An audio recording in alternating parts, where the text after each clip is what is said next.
releasing an ebook all about travel nursing in Australia. And to get you ready for its launch, we're going to be letting you in on a new travel nursing secret each day for 12 days.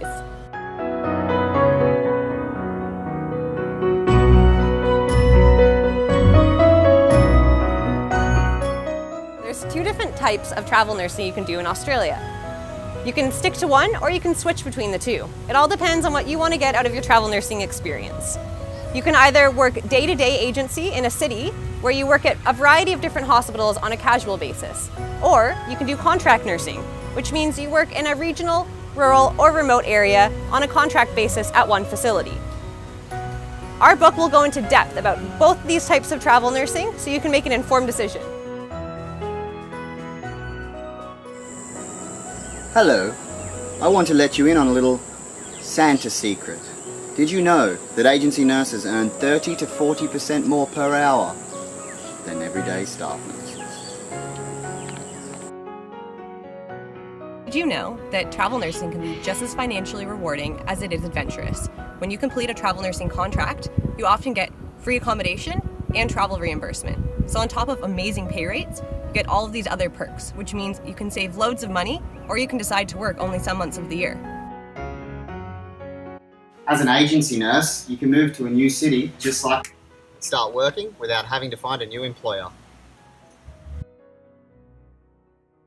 If you're coming to Australia to work as a nurse, you'll need to apply for a tax file number to be taxed appropriately. You can start working before you receive your number. However, you can't apply for the number until you're actually in the country. And then you can just update your employer once you receive your TFN.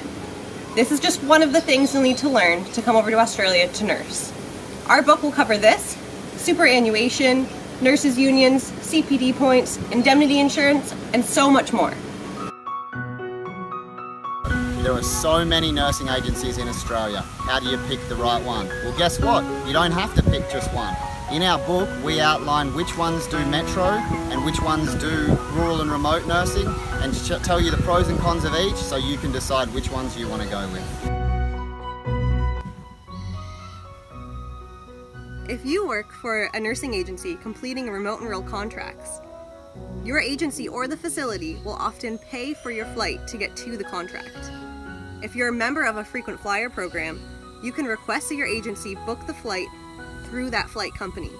This way, you're flying for free and you're earning points. It is possible to travel nurse with a spouse, family, and even sometimes pets. You just have to be a little bit more open to the destination and times that you work.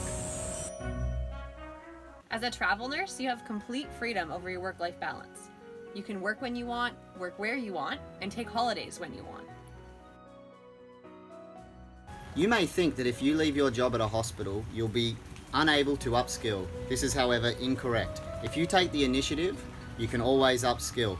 And some agencies even give you allowances to do so. For example, I was able to upskill into ED while travelling Australia as a travel nurse. Some states have specific requirements you'll need to meet in order to work there. For example, some states require you to have a working with children's check, regardless of if you're a pediatric nurse or not. In our book, we break down each requirement state by state, so you don't have to waste your time if you're moving interstate. Hi guys, today is the 12th day of our 12 days of travel nursing secrets, and you guessed it, day number 12 is the release of our ebook. And we're so excited to finally release your complete guide to travel nursing in Australia. We really feel that this book fully encompasses everything you need to know to travel nurse in Australia.